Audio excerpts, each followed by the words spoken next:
मैं रवि कुमार, स्वागत है आपका रेनेशा आईएएस में। आज का वीडियो स्पेशली जेपीएससी के अभ्यर्थियों के लिए है कि वर्तमान सिचुएशन में वो क्या करें। चूँकि अभ्यर्थी आंदोलनरत हैं और नित्य प्रतिदिन कुछ न कुछ खुलासे हो रहे हैं, ऐसे स्थिति में आगे क्या किया जाए वह पोस्ट से भरा हुआ है। उन्हीं मुद्दों पर हम लोग चर्चा करेंगे।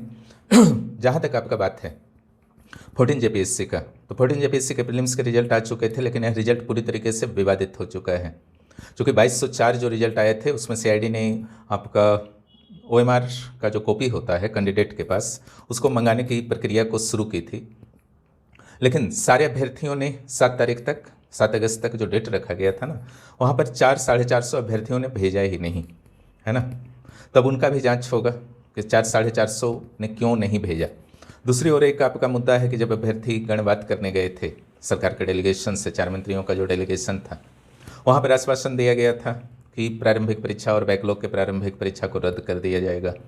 इसके अलावा अन्य जितने भी एग्जाम्स हैं, जो अभ्यर्थियों की डिमांड थी कि अभय तिवारी जिसमें पास किया हुआ है अथवा टीडीपीएल एजेंसी के द्वारा जो लिया गया है उसको रद्द किया जाना चाहिए। डिमांड देखिए कहीं से भी गलत नहीं है, चाहे टीडीपीएल वाला हो या फिर अभय तिवारी वाला हो।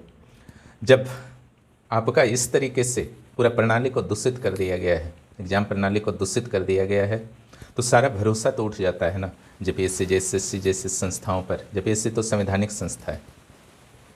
जिस तरीके से सुप्रीम कोर्ट ने हाल ही में टिप्पणी की है कि अगर आपका स्वच्छ जल है उसमें 2-4 बूंद भी कुछ गंदगी, फिनाइल मान लीजिए गिर गया, गंदगी गिर गया, तो पूरा वाटर तो बर्बाद हो जाता है।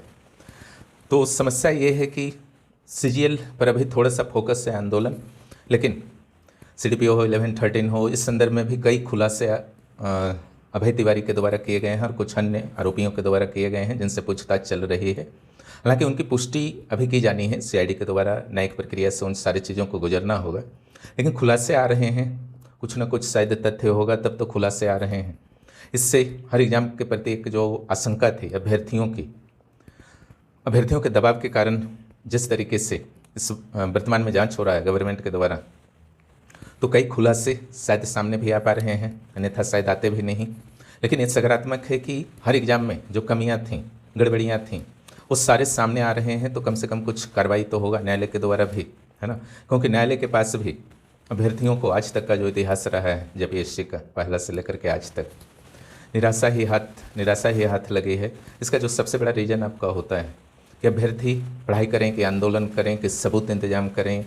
सबूत होते हैं कार्यालयों में बंद होते हैं, संस्थानों में बंद होते हैं जहाँ पर इजाज़त नहीं होती है। तो इससे बहुत मुश्किल काम होता है कि न्यायालय को सबूत दिया जाए। हालांकि आज की जो सिचुएशन चल रही है झारखंड में, न्यायालय स्वतः संज्ञान भी कुछ मामलों पर ले सकती है और जांच के दायरे को बढ़ा सकती है, सीआईडी को सपोर्ट कर सकती है। बाकी वेट किया जाए कि और क्या क्या खुलासे देखने को मिलते हैं। अभी तो बस प्रक्रिया शुरू हुई है।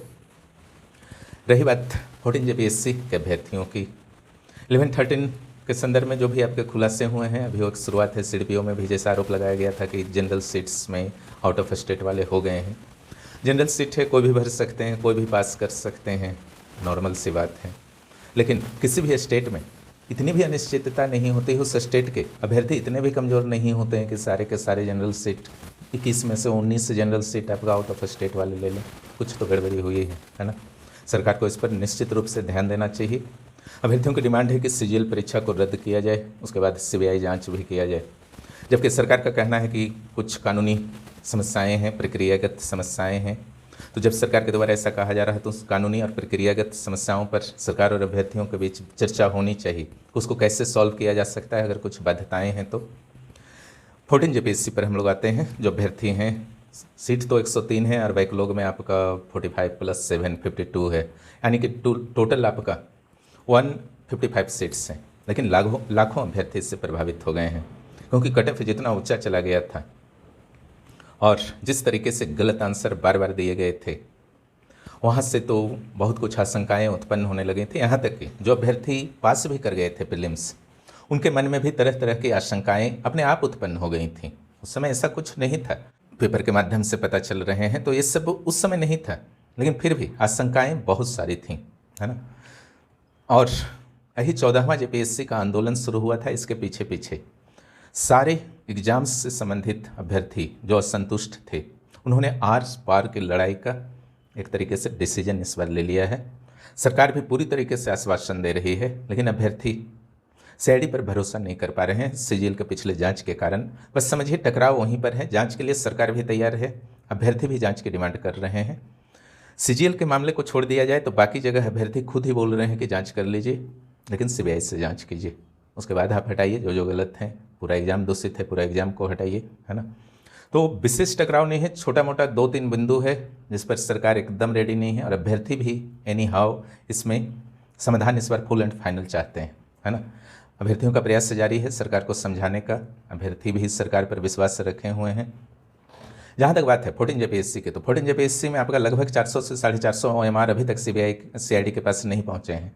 ऐसे स्थिति में सीआईडी उन 400 OMR धारकों की बात करेगी कि आखिर उन्होंने किन परिस्थितियों में नहीं भेजा, है ना।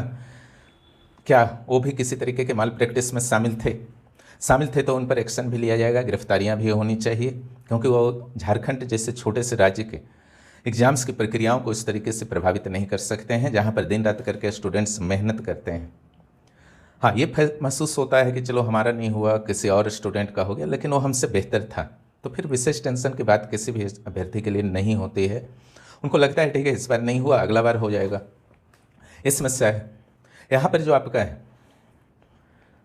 अभी मुख्य परीक्षा आपका था और वो रद्द शायद तब तक नहीं होगा जो सरकारी घोषणा भी है, अगर रद्द किया भी जाता है।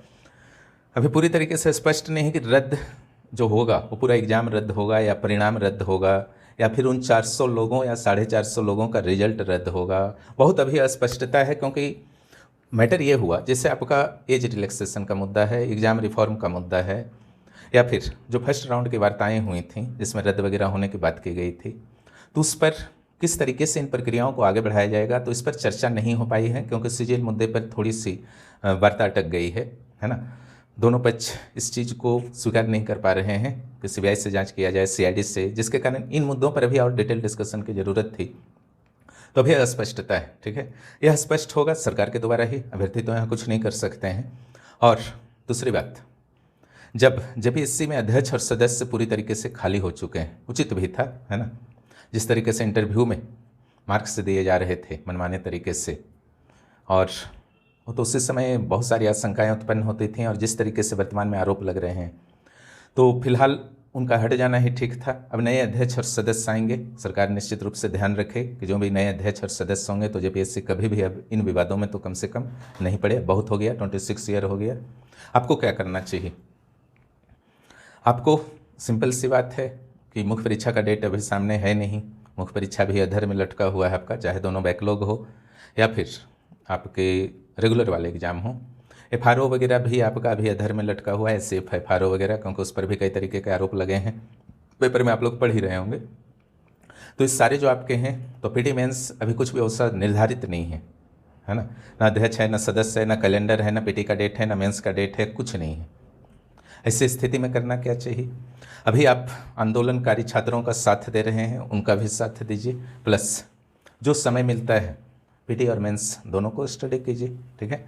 यहाँ पर जैसे पीटी और मेंस को रेगुलर स्टडी में रखा जाता है, चाहे आपका मुख्य परीक्षा भी करीब क्यों ना हो, तो भी प्रीलिम्स के क्लासेस चलते रहते हैं अगले बैच के, क्योंकि प्रीलिम्स और मेंस आपका अलग नहीं है। ये दिमाग में रखिएगा कि अगर फिर से पीटी होगा तो पीटी पढ़ लेते हैं, तो क्या उसके बाद मेंस नहीं होगा? उसके बाद मेंस भी तो होगा आपका, ठीक है। जब पीटी के बाद फिर मेंस होना तय है ना, तो फिर मेंस को क्यों छोड़ा जाए? मेंस को भी स्टडी करते रहिए, प्रीलिम्स को भी स्टडी कीजिए। पढ़ाई और लड़ाई साथ चलने का भी वक्त है ना। जो समय मिलता है अपने स्टडी को जरूर कीजिए, क्योंकि प्रीलिम्स और मेंस दोनों को स्टडी कीजिए। मेंस में कुछ टारगेटेड टॉपिक्स, ऐसा टॉपिक्स को स्टडी कीजिए जो आपका कमज़ोर रह गया था, उन टॉपिक्स को आपको स्टडी करना है। इस चैनल पर नए हैं, चैनल को सब्सक्राइब करें और दोस्तों को भी इस चैनल के बारे में ज़रूर बताइए। यहाँ परीक्षा उपयोगी सामग्रियाँ निरंतर लाभ उठाइए। पेड क्लास के अलावे यहाँ पर भी मैं कोशिश करूँगा कि कुछ विशेष नोट्स जो हैं इंपॉर्टेंट टॉपिक्स का मैं क्लास ले लूँ, ताकि जो हमारे यूट्यूब के सब्सक्राइबर हैं उनको भी सपोर्ट मिले। वीडियो देखने के लिए धन्यवाद।